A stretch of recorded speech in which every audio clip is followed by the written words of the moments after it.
Hello friends, मैं अजय आपका स्वागत करता हूं अपने अजय स्टडी 95 में। आप जुड़े रहिए अजय स्टडी 95 चैनल से। आपके लिए आज हम बहुत ही महत्वपूर्ण क्लास लेके आए हैं। हिंदी कक्षा 12 में बार बार पूछे जाने वाले महत्वपूर्ण, जो हमारे 2026 फरवरी में जो हमारी बोर्ड एग्ज़ाम होने वाली है, उसके लिए बहुत ही महत्वपूर्ण क्वेश्चन लेके आए हैं। और गारंटीड ये क्वेश्चन आते हैं और हर बार आते हैं। ऐसा कोई भी ईयर है नहीं जिस बार ये आए नहीं है, हर बार पूछी जा रही है। पंचलाइट की कहानी हर पेपर में पूछी जा रही है। बहादुर की कहानी पूछी जा रही है। तो आज हम आपके लिए पंचलाइट कहानी का सारांश बताएंगे, कैसे लिखेंगे, किस हिसाब से आपको करना होगा, याद कर लीजिए अपना। ठीक है, जुड़े रहिए हमारे अजय स्टडी 95 यूट्यूब चैनल से। आपके लिए बहुत ही शानदार क्लास से आपको प्रोवाइड कराते रहेंगे। तो चलते हैं अपने प्रश्न नंबर 1, पंचलाइट कहानी का सारांश। बहुत ही महत्वपूर्ण प्रश्न है, बहुत ही जानदार प्रश्न है, जो आपके लिए बहुत ही महत्वपूर्ण प्रश्न है, जो आपके पेपर में 100% 5 नंबर क्लियर कराने जा रहे हैं। इस वीडियो से आपको 5 नंबर की बहुत ही ज़्यादा फायदा होगा। इस क्लास को देखने से 5 नंबर तो आपके क्लियर ही आपको देखने को मिलेंगे। और आगे और थोड़े क्वेश्चन हमने इसमें जोड़ दिए हैं, उन क्वेश्चन को भी याद कर लेना, हो सकता है उनमें भी आपको देखने को मिल जाए। तो बहुत ही महत्वपूर्ण प्रश्न है, बहुत ही शानदार प्रश्न है। तो जुड़े रहिए अजय स्टडी 95 से। अगर वीडियो अच्छी लगे तो लाइक कमेंट शेयर जरूर करें। पंचलाइट कहानी है जो भाई साहब, पंचलाइट कहानी है वो रेणु जी की एक आंचलिक कहानी है। कहानी बिहार के एक पिछड़े गांव परिवेश का सुंदर चित्रण प्रस्तुत करता है। मेरे दोस्त, महतो टोली में एक अशिक्षित लोग रहते थे।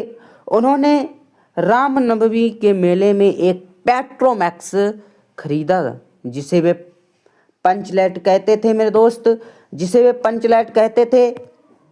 पंचलाइट को ये सीधे साधे लोग सम्मान की चीज समझते थे। जो ये पंचलाइट उन्होंने जो मेला में से खरीदा था, जो एक पेट्रोमैक्स खरीदा था, उसे वो पंचलाइट समझते थे, क्योंकि वो अशिक्षित लोग थे और वो उसे बहुत ही सम्मान की चीज समझते थे, बहुत ही ज़्यादा सम्मान की चीज समझते थे, इसलिए उसे बहुत ही सम्मान देते थे। पंचलाइट को देखने के लिए टोली के सभी बालक, औरतें और मर्द इकट्ठे हुए।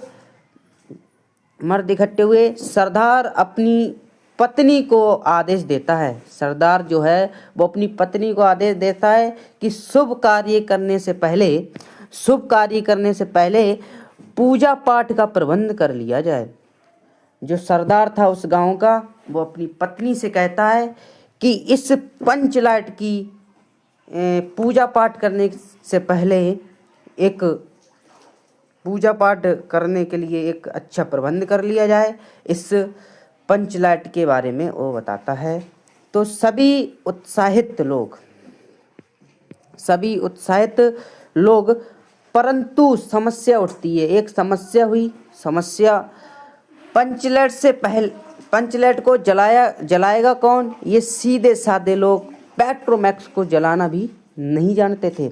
इतने सीधे साधे उस गांव के व्यक्ति थे कि वो पेट्रोमैक्स को जलाना भी नहीं जानते थे। इस टोली में गोधन नाम का एक युवक रहता था। वहीं एक गांव में एक गोधन नाम का युवक रहता था।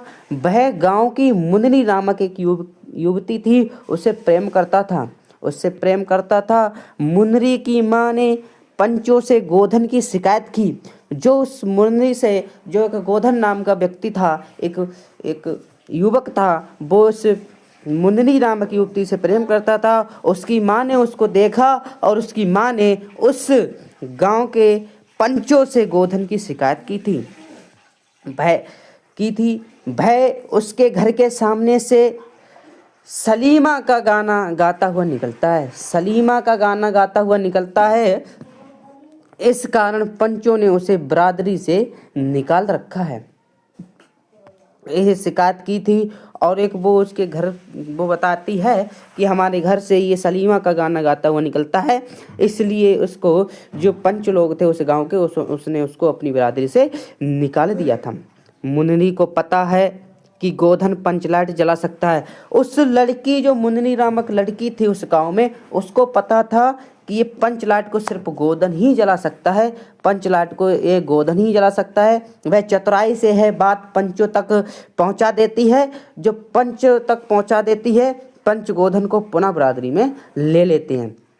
पंचों को जब पता चलता है कि गोधन ये पंचलाइट को जला सकता है, तभी इतनी बात सुनते ही जो पंच लोग थे उस गांव के, वो गोधन को पुनः अपनी बिरादरी में वापस ले लेते हैं। वह पंचलाइट को जला देता है, वह पंचलाइट को जला देता है। मुनरी की माँ गुलरी काकी प्रसन्न होकर गोधन को शाम के भोजन का निमंत्रण देती है। जिस माँ ने उस युवक की जो शिकायत की थी, उसने स्पेक्ट्रोमैक्स को जब उसने जलाया था, पंचलाइट को जब उसने जलाया, तो उसको देखकर एक प्रसन्न होकर उसने अपने घर पे उसको निमंत्रण दिया और कहा कि आज शाम का भोजन हमारे घर पे ही करोगे।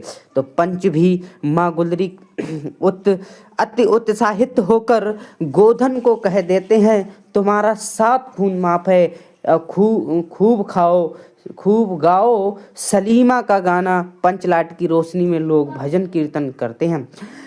जो उसने पंचलाइट जब जला दी तो जो उस गांव के जो पंच लोग थे, उन्होंने कहा जो भी तुमने किया वो सब आपको माफ किया जाता है, आराम से रहो, खूब गाओ सलीमा का गाना, कोई हमको दिक्कत नहीं है, तथा उत्सव मनाते हैं। अजय स्टडी 95 को सब्सक्राइब कर लें। जो भी नया जुड़ा हो अजय स्टडी 95 को सब्सक्राइब कर लें।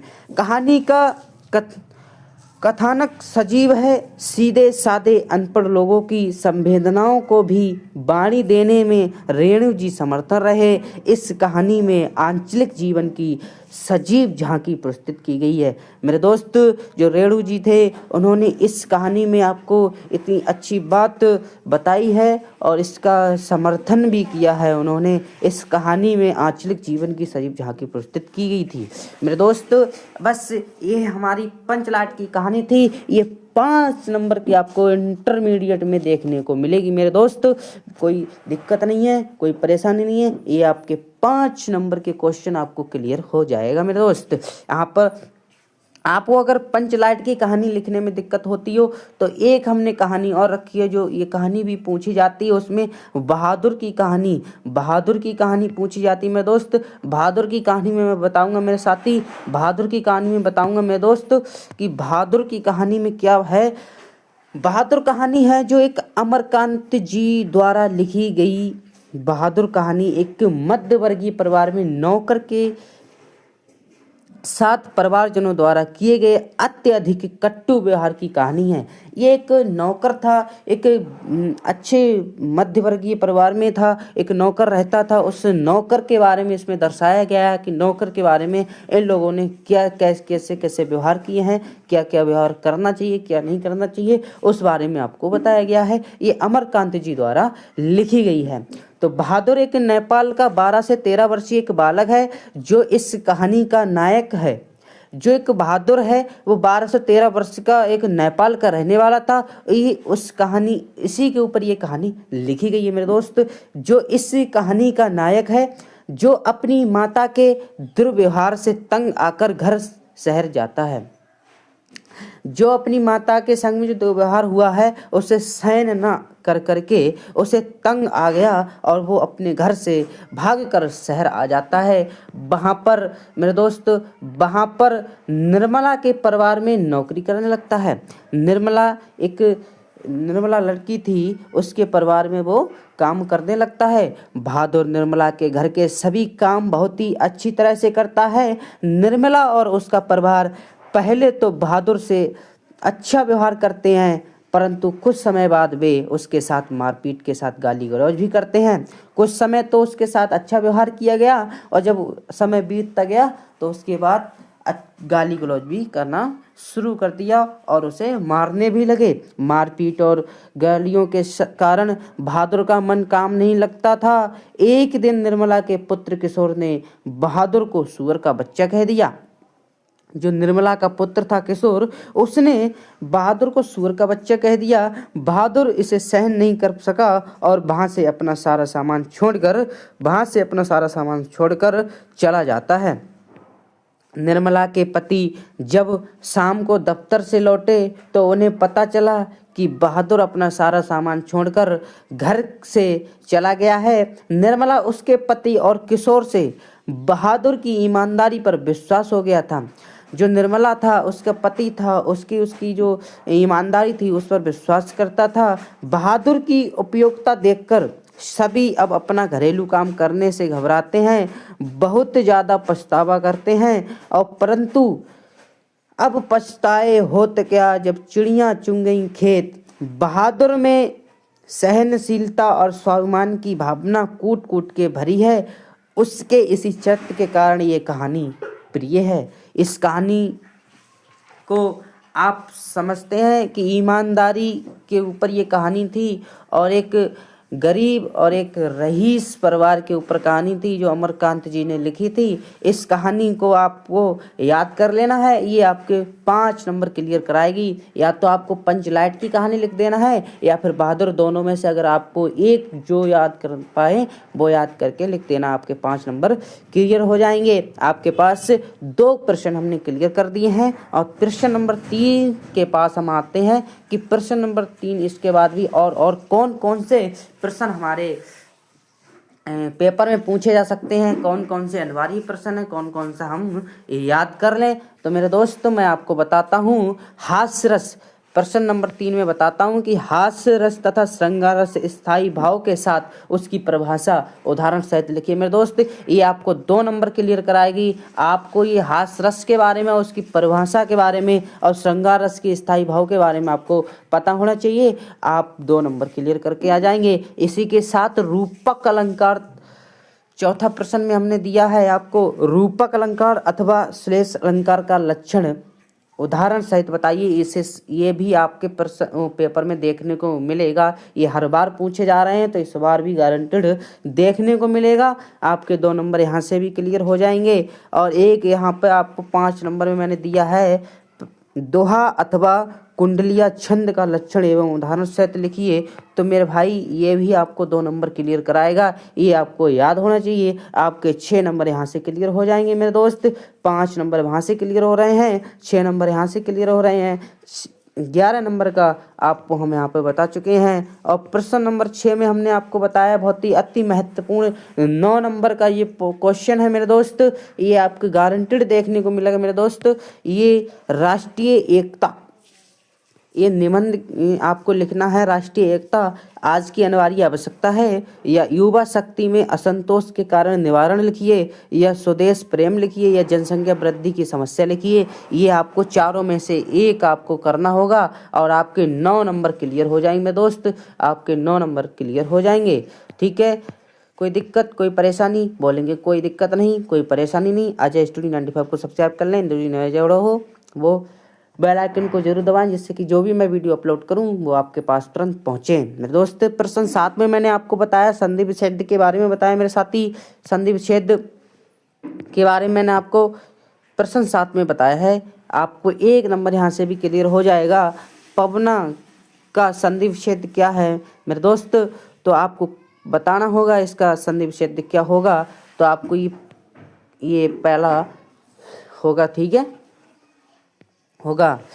प्रश्न नंबर 8 में मैंने आपको बताया है संधि विच्छेद की हरीश चुनौती का संधि विच्छेद क्या है, तो इसका आपको पता होना चाहिए। तो इसका सेकंड हमारा सही होगा, हरि प्लस चुनौती इसका करेक्ट आंसर होगा मेरे दोस्त।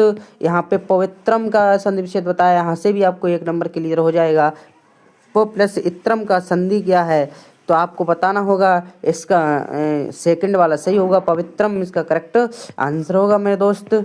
ठीक है, प्रश्न नंबर 10 में क्या पूछा गया मेरे साथी। प्रश्न नंबर 10 में समास पूछा गया है। यथोचितम में समास कौन सा समास है मेरे दोस्त, यथोचितम में कौन सा समास है, तो ये आपको बताना होगा मेरे दोस्त। ये आपको क्लियर करना होगा। तो ये यथोचितम में अगर मैं समास की बात करें तो इसका करेक्ट आंसर हमारा दोस्त, इसका करेक्ट आंसर होगा मेरे दोस्त हमारा, इसका तीसरा करेक्ट आंसर होगा मेरे साथी, अव्ययभी भाव इसका करेक्ट आंसर होगा। यहाँ पे पूछा है महात्मा में समास कौन सा है, यहाँ से भी आपको क्लियर 1 नंबर देखने को मिलेगा। तो आपको महात्मा में पूछा है तो मेरे दोस्त कर्मधास्य इसका करेक्ट आंसर होगा मेरे साथी, कर्मधास्य इसका करेक्ट आंसर होगा। प्रश्न नंबर 12, यहाँ भी एक नंबर आपका क्लियर हो रहा है मेरे दोस्त। प्रत्यय पूछा गया है, गुरुत्वम में प्रत्यय कौन सा है? तो त्वम मेरे दोस्त, यहाँ पे ये आपका तो इसका करेक्ट आंसर हो जाएगा मेरे दोस्त। भूता में प्रत्यय कौन सा है मेरे दोस्त? तो आपको इसका करेक्ट आंसर फर्स्ट हो जाएगा मेरे दोस्त। यहाँ पे आपको एक नंबर देखने को मिलेगा। इसी के साथ प्रश्न नंबर 14 आपके बीच में बहुत ही शानदार प्रश्न आ चुका है, जो एक साथ 8 नंबर का आपके बीच में करने जा रहा है, धमाल मचाने जा रहा है। इस पेपर का एक बहुत ही शानदार क्वेश्चन आपको देखने को मिलेगा।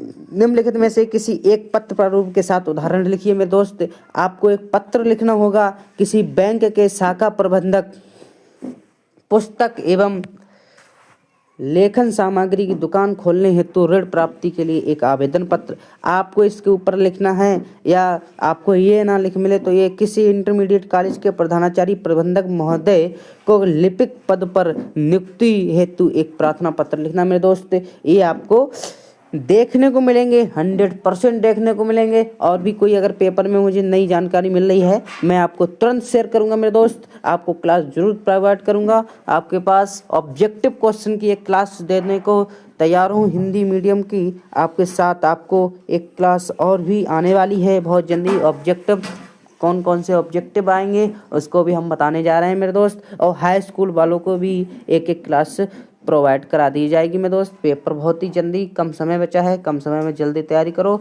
मॉडल पेपर लेकर के बहुत ही शानदार तैयारी करो। आप अजय स्टडी 95 को सब्सक्राइब कर लें, आपको कोई दिक्कत नहीं होगी, कोई परेशानी नहीं होगी। ठीक है, आज के लिए बस इतना ही। चलता हूँ, मिलता हूँ फिर अगली क्लास में। जय हिंद, जय भारत।